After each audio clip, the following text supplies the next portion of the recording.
እኔ የማይሰማው መቼ ሰማው? ሰውዬ አርገው ነው ሰክሮ ነው ለካ ማለት አይከብድም። ካልሰማው እውነት ነው። እኔም እዚህ ጋር ደረሰ። ይሄ ፎቶ ለሸማቾች ኩፖን አውጡ ተብለን አብረን የተነሳነው ፎቶ።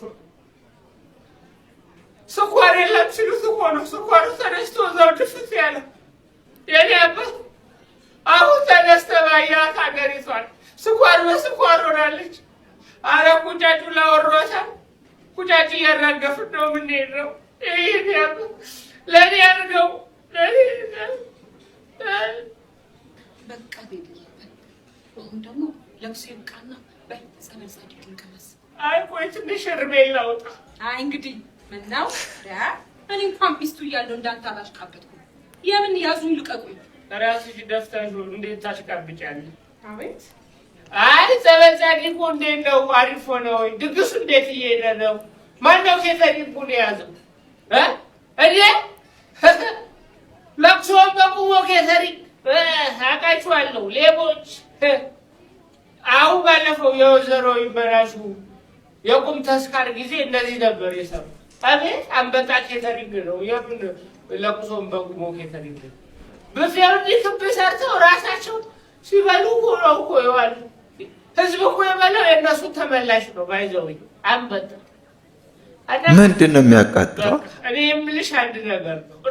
እሷ ራሱ በጣም ብስጭት ብላለች፣ ተናዳለች።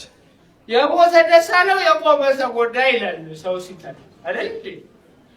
እኔ እኮ ተጽናንቻለሁ። እንደው የሞተ ተጎዳ እንጂ እኔ እኮ ላገባ ነው። ምን አንድ ሙላ ገባ ነው። የሰርግ መግቢያ ካርድ ነች። እሺ ለቅሶ ላይ ጋብቻ ሙላ ገባ ነው። ዘር ጨፍጫፋ ነው እንዲያሽ። ኧረ እኔ ክብር ለሲሆን እኔ እንደሆነ ተጽናንቻለሁ። እሱ ሞተ ብዬ እኔ 11ኛ ልጄን ሳልወልድ ቆሜ ልቀር ነው እንዴ? ምነው የሞተ ተጎዳ። ባይዘውያችን ላይ አሁን ነው ያልሰማው። ወደፊትም መስማት አልፈልግም። እውነት ነው። አልሰማም፣ ለቅሶውንም ምንም አልሰማም። አትስማ እንዴ ነው ነገሩ። ሄዶ ስራ ሆነባት። እሷ ደግሞ ያው ገና ከለቅሶ ሳትነሳ ልታገባ ነው። ወንድሙ ማለት የባሏ ወንድም። በጣም የሚገርም ነው። እኔ ወይስ ይመቻችሁ።